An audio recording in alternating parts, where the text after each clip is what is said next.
बच्चों यहाँ पर पांचवा स्टैंजा। निर्भय दृढ़ गंभीर भाव से गरज रहा सागर है, लहरों पर लहरों का आना सुंदर अति सुंदर है। कहो यहाँ से बढ़कर सुख क्या पा सकता है प्राणी, अनुभव करो हृदय से है अनुराग भरी कल्याणी। निम्न पंक्तियों में कवि कहता है कि सामने जो सागर है वह निडर होकर दृढ़तापूर्वक गंभीर भाव से गर्जन कर रहा है। यानी कि समुद्र की लहरें जब उठती हैं तो वो बहुत गर्जन करती हैं। सागर की लहरें उठने से लहरों से गर्जने की ध्वनि उत्पन्न हो रही है।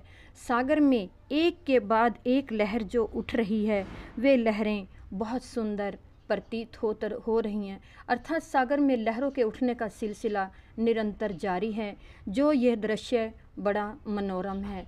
पथिक पुनः कहता है, कहो यहाँ से बढ़कर सुख क्या पा सकता है प्राणी। अंत में कवि फिर कहता है, प्रेममयी और कल्याणकारी प्रिया, तुम ही बताओ इस सौंदर्य से प्राप्त होने वाले सुख का आनंद बढ़कर प्राणी और कौन सा आनंद प्राप्त कर सकता है। तुम इस सौंदर्य रूपी दृश्य को अपने हृदय से अनुभव करो हृदय से। हे सुंदरी, तुम इस दृश्य को अपने हृदय से अनुभव करो। यह प्राकृतिक दृश्य अत्यंत सुंदर और सुखदायक है। कवि के कहने का तात्पर्य है कि प्राकृतिक सौंदर्य सर्वत्र सुखदायक और आनंददायक होता है। कवि की दृष्टि से प्राकृतिक सौंदर्य का सुख व आनंद हर प्रकार से श्रेष्ठ होता है, इसलिए कवि इस आनंद का अनुभव कर रहा है। इन पंक्तियों में संबोधन शैली का प्रयोग हुआ है। सागर में उठती लहरों के सौंदर्य में दृश्य को सजीव रूप दिया है। प्रश्न अलंकार का प्रयोग हुआ है। सुंदर अति सुंदर के प्रयोग के द्वारा प्रकृति के सौंदर्य को श्रेष्ठ सिद्ध किया गया है। पांचवी पंक्ति यहाँ पर, जल गंभीरतम अर्ध निशा में जग को ढक लेता है, अंतरिक्ष की छत पर तारों को छिटका देता है, सस्मित बदन जगत का स्वामी मृदु गति से आता है, तट पर खड़ा गगन गंगा के मधुर गीत गाता है। निम्न पंक्तियों में कवि कहता है कि आधी रात को जब गहन अंधकार संपूर्ण जगत को ढक लेता है, अर्थात रात के समय जब गहन अंधकार छा जाता है, तब आकाश रूपी छत का अंधकार मानो छिटक जाता है। रात का जो अंधकार होता है वो तारों को छिटका देता है। कहने का तात्पर्य है, रात को आकाश में तारे चमकने लगते हैं। तारे आकाश में बिखर कर अद्भुत दृश्य प्रस्तुत करते हैं। तब अपनी सुंदर मुस्कान को समेटे पुलकित शरीर वाला जगत का स्वामी सूर्य अपनी मंद मंद गति पर तट के किनारे खड़ा होकर आकाश गंगा के मधुरता के गीत गाने को मन करता है। निम्न पंक्तियों में कवि ने रात्रिकालीन प्रकृति का सुंदर चित्रण किया है। अनुप्रास और रूपक अलंकारों का प्रयोग हुआ है। अंधकार का मानवीकरण किया गया है, इसलिए यहाँ पर मानवीकरण अलंकार है। पंक्तियों में भाषा सरल सहज और सरस है। तत्सम शब्दों का प्रयोग हुआ है। उससे ही विमुक्त होकर नभ में चंद्र विहस देता है, वृक्ष विविध पत्तों पुष्पों से तन को सज लेता है, पक्षी हर्ष संभाल न सकते मुग्ध चमक उठते हैं, फूल सांस लेकर सुख की सानंद महक उठते हैं।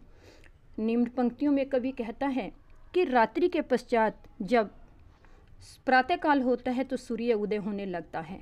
आकाश में चंद्रमा भी मानो देखकर हंसने लगता है। वृक्ष भी अपने पत्ते और फूलों से अपने शरीर को सजा लेते हैं। पक्षी हर्ष संभाल नहीं सकते, यानी कि प्रातःकाल होते ही वृक्ष पर पक्षी प्रसन्न हो उठते हैं, अपनी चहचहाट से मधुर ध्वनियों में प्रकट होने लगते हैं। सूर्य उदय होने पर फूलों को भी सुख की सांस मिलती है और वे भी आनंदित होकर महकने लगते हैं। कवि ने यहाँ पर कहा है, प्रातःकाल में सूर्य के उदय होने पर प्रकृति में अनेक परिवर्तन आते हैं। उस समय प्रकृति का पूर्ण सौंदर्य अपनी चरम सीमा पर होता है। निम्न पंक्तियों में अनुप्रास, मानवीकरण अलंकार, भाषा सरल सहज प्रवाह युक्त है।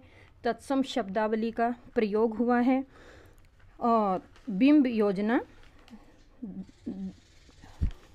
सटीक है। यहाँ पर सातवां, वन उपवन गिरी सानु, कुंज में मेघ बरस पड़ते हैं। मेरा आत्म प्रलय होता है, नयन नीर झड़ते हैं। पढ़ो लहर तट तृण, त्रु गिरी नभ किरण जलद पर प्यारी। लहर समुद्र में उठने वाली लहरें, तट किनारा, तृण पत्ता, तरु वृक्ष, गिरी पहाड़, नभ आकाश, किरण सूर्य की किरणें, जलद बादल। लिखी हुई यह मधुर कहानी विश्व मनो विमोहनहारी है। निम्न पंक्तियों में कवि कहता है कि वन उपवन गिरी सानु, यानी कि वन और उपवन जो भी हैं, सानु समान। कवि कहता है प्रकृति में अनेक सुंदर दृश्य बिखरे हुए हैं, जिन्हें देखकर बादल भी अपने को रोक नहीं पाते, वे भी मेघ बरसाने लगते हैं। वे वनों बगीचों और बागों में, समुद्र तट हर कहीं बरसने लगते हैं। समय कवि भी इससे आत्म विभोर हो जाता है। पढ़ो लहर तट तृण, यहाँ पर कवि ने कहा है प्रसन्नता के मारे उनके नेत्रों में आंसू प्रवाहित होने लगते हैं।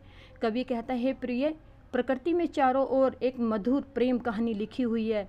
सागर की तटों पर, लहरों पर, वृक्षों पर, पहाड़ों पर, आकाश में, किरण जलद, ये सभी आकाश बादलों पर अर्थात स्थान पर प्रकृति के प्रेम की कहानी व्याप्त है।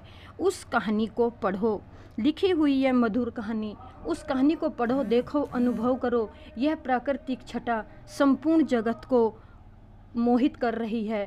प्रत्येक के अंग में मधुर प्रेम और प्रसन्नता की भावना भरी हुई है।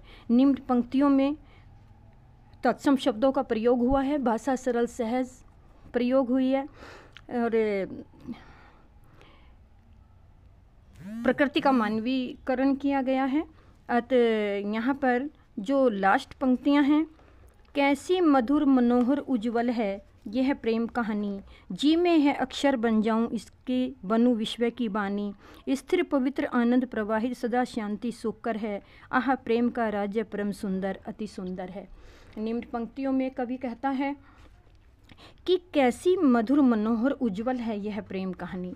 कवि कहता है कि इस संसार की जो सुंदरता, प्रकृति की जो प्रेम कहानी है वो कितनी सुंदर है। जी में आता है कि मैं भी इस कहानी का कोई अक्षर बन जाऊं, इस कहानी का कोई अक्षर बन जाऊं। स्थिर पवित्र आनंद प्रवाही, जो मेरे मन में स्थिर हो, आनंद को प्रवाहित करती हो और सदा शांति सुख कर देने वाली हो। आह प्रेम का स्वरूप राज्य परम सुंदर। अंत में कवि कहता है आनंद दे वाली, शांति प्रदायिनी, सच्चा सुख संतोष देने वाली है। अतः मेरा मन भी करता है कि प्रकृति स्वयं में अत्यंत सुंदर व सुख देने वाली है, मैं भी इसके सहचर्य में रहना चाहता हूँ। निम्न पंक्तियों में भी कवि ने संस्कृत के शब्दों का प्रयोग किया है। भाषा सरल सहज प्रवाह में ही है। मधुर मनोहर में अनुप्रास अलंकार है। बच्चों, मुझे आशा है कि आपको ये कविता पूरी समझ में आई होगी। इस कविता को कंठस्थ करें और इसके प्रश्नों के उत्तर काव्य सौंदर्य आप अपनी अभ्यास पुस्तिका में लिखेंगे।